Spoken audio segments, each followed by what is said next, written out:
Gobierno del Perú. El Perú primero.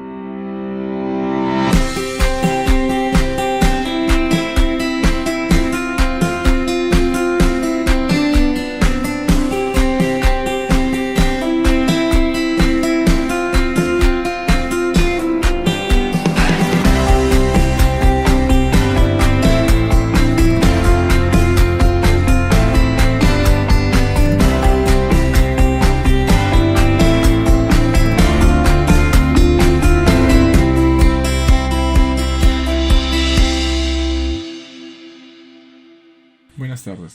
Vamos a hablar sobre la obtención de muestras para la detección y diagnóstico por la prueba molecular de COVID-19. La característica de los coronavirus son las siguientes. Son partículas de 120 a 160 nanómetros que viene a ser la 1000.000.000ª parte de un metro. Estos coronavirus producen resfriado común, además de infecciones en la parte inferior del aparato respiratorio, y también puede producir gastroenteritis en los lactantes. Además, producen enfermedades leves o graves en humanos y animales y persiste endémicamente. Existen además coronavirus endémicos como los alfa coronavirus y beta coronavirus. Estos coronavirus producen enfermedades tipo influenza y neumonía en humanos. En los años 2002 y 2003 apareció un coronavirus que produjo el síndrome respiratorio agudo grave, SARS-CoV, con una tasa de mortalidad del 10%. Y el año 2012 otro que produjo el síndrome respiratorio de Oriente Medio, MERS-CoV, con una tasa del 20 a 40% de mortalidad, pero solo por contacto íntimo. En la actualidad se realizan principalmente dos tipos de pruebas para el diagnóstico de COVID-19, las pruebas serológicas y las pruebas moleculares, entre ellas el PCR, que significa reacción de cadena de polimerasa, siendo la prueba de referencia que permite detectar el virus, siendo positivo cuando en el análisis se detecta material genético del virus. La obtención de muestras recomendadas son las muestras del tracto respiratorio superior, útiles cuando las del tracto respiratorio inferior no son posibles de obtener.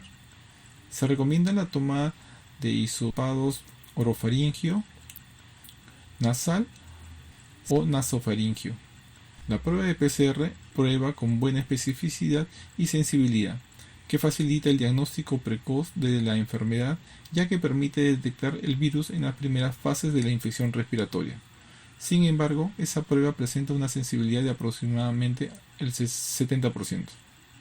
Debemos considerar algunos antecedentes sobre la bioseguridad, entendiéndose esta como el conjunto de medidas preventivas que tienen como objetivo proteger la salud y la seguridad del personal, de los pacientes y de la comunidad frente a diferentes riesgos producidos por agentes biológicos, físicos, químicos y mecánicos.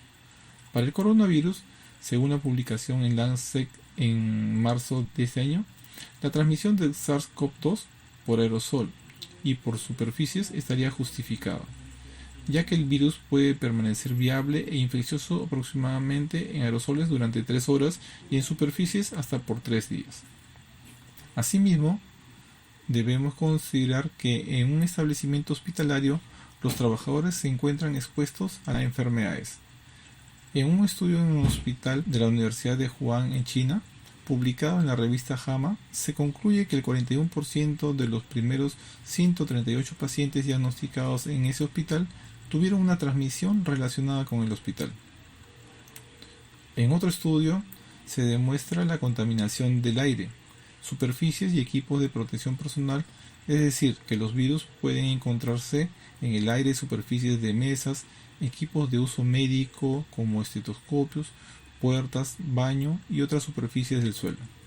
El estudio evidencia además el efecto de la limpieza, resultando el aislamiento del virus negativo después de haberse efectuado. Con respecto a los equipos de protección personal, EPP, y según el enfoque de la seguridad y salud en el trabajo, podemos ver que dentro de la jerarquía de controles de riesgos, el uso de los EPP se encuentra después de 4 medidas, entre ellas la eliminación, la sustitución, controles de ingeniería y controles administrativos. La eliminación está referida al procedimiento que permite eliminar el peligro, por ejemplo, de la desinfección o esterilización. La sustitución a las medidas de reemplazo del agente. el control de ingeniería a la introducción de equipos o barreras mecánicas como el uso de cabinas o sistemas de ventilación, y los controles administrativos se refiere a la señalización de zonas peligrosas, señales luminiscentes, pasarelas seguras, capacitaciones, permisos de ingreso a áreas de trabajo, etc. Y por último tenemos los equipos de protección personal, que en nuestro caso tiene por finalidad la protección de mucosas y las superficies corporales. A modo de ejemplo, se podría considerar como control de ingeniería el equipo artesanal para la obtención de muestras, en la que el EPP resulta de menor utilidad para el cuidado del personal. En ese sentido, luego de establecer las medidas de control, el uso de equipos de protección personal apropiados permite disminuir la exposición al virus. El respirador N95, principal equipo de protección personal para esta pandemia, posee una eficiencia del 95% para material particulado, siempre que se encuentre certificado por el Instituto Nacional de Seguridad e Higiene en el Trabajo de los Estados Unidos o certificaciones equivalentes como las normas de la Unión Europea, FFP2.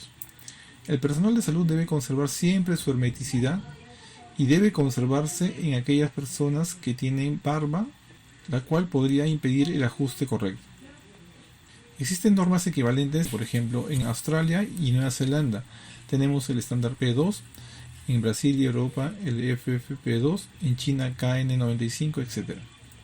Con la finalidad de conservar la hermeticidad, es muy importante que el personal efectúe una verificación del sellado cada vez que se colocan el respirador, tanto la verificación de la presión positiva como la presión negativa.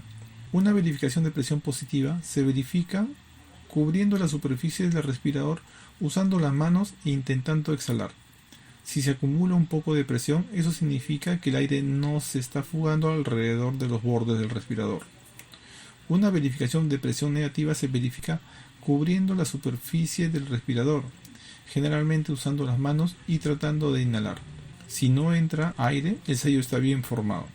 El respirador, por su importancia, resulta bien escaso en las epidemias y pandemias, por lo que la OPS establece consideraciones para el uso prolongado, la reutilización y el reprocesamiento de respiradores N95 y equivalentes por parte de los servicios de salud durante periodos de escasez. Estas recomendaciones son preliminares y están sujetas a revisión a medida que se disponga de nuevas evidencias.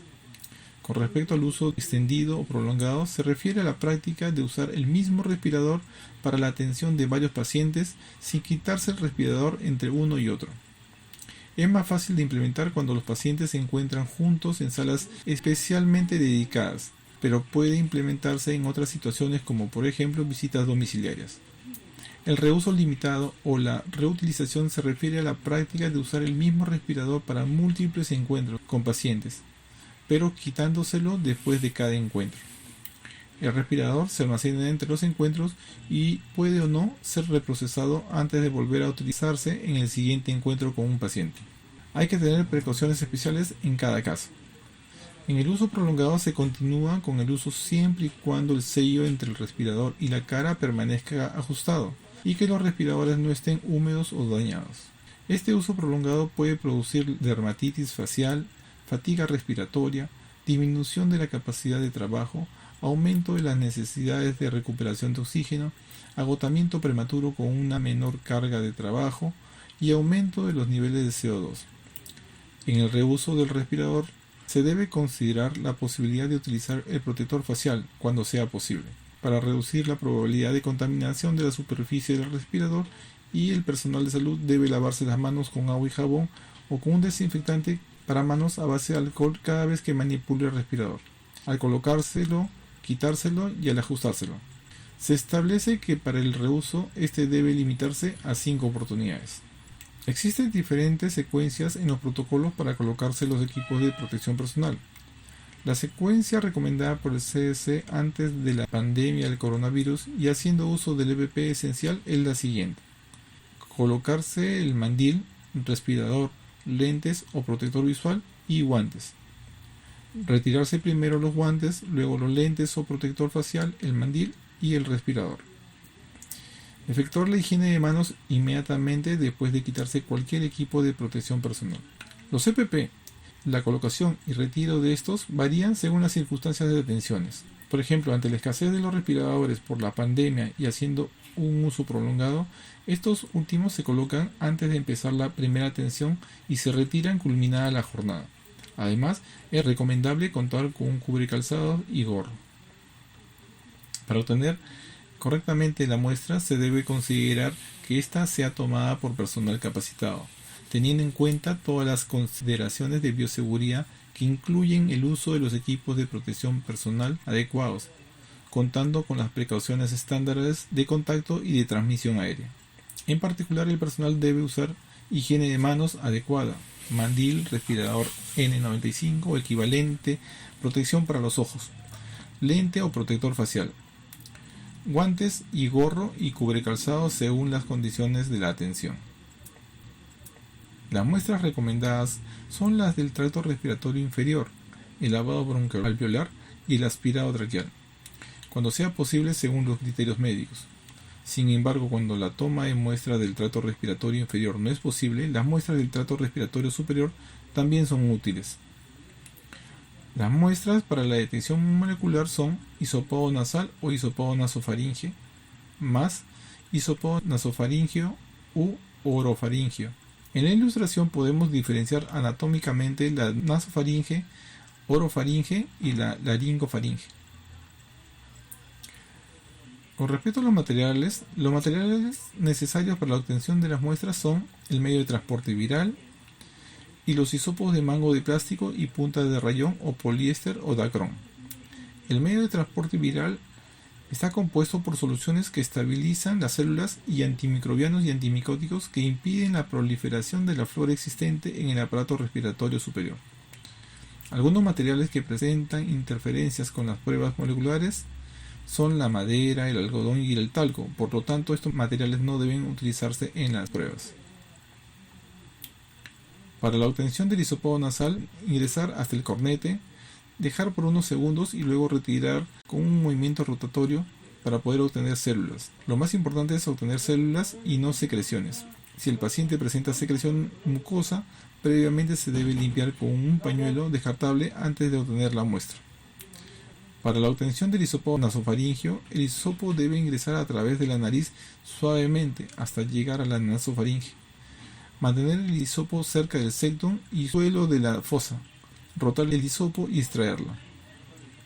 Para la obtención del hisopado faríngeo, con la ayuda de una bajalengua, se debe hisopar en la parte posterior de la faringe, evitando tocar la úvula para no producir náuseas. Los dos hisopos obtenidos, hisopado nasal o nasofaringeo más hisopado orofaringeo, se introducen secuencialmente en un tubo que contiene el medio de transporte y luego se rompe el mango excedente de los hisopos, un poco menos de la altura del tubo para que pueda cerrarse herméticamente. La conservación de la muestra debe realizarse de 2 a 8 grados centígrados, evitando diferentes temperaturas de almacenamiento. Esta muestra debe enviarse dentro de las 24 horas al laboratorio. Si se requiere tiempos mayores a 72 horas de conservación, se debe congelar a menos 70 grados centígrados y enviar al laboratorio asegurando la cadena de frío. Para el traslado de una región a otra, debe considerarse lo establecido en la Norma Técnica de Salud 153 MINSA 2019, Norma Técnica de Salud sobre la preparación, embalaje y documentación para el transporte seguro de sustancias, usando para el traslado un triple envase. En la preparación del material para realizar el embalaje debe considerarse las etiquetas correspondientes a la categoría B. El triple envase consiste en un envase primario, secundario y envase exterior. Cabe señalar que el envase secundario puede ser de un material que cumpla con los requisitos de hermeticidad y resistencia a la presión. Finalmente, para fines de transporte local, se puede utilizar los llamados coolers. El transporte de este envase tipo cooler debe ser realizado por un personal de salud con conocimientos sobre el manejo de las muestras ante un posible derrame. Gracias.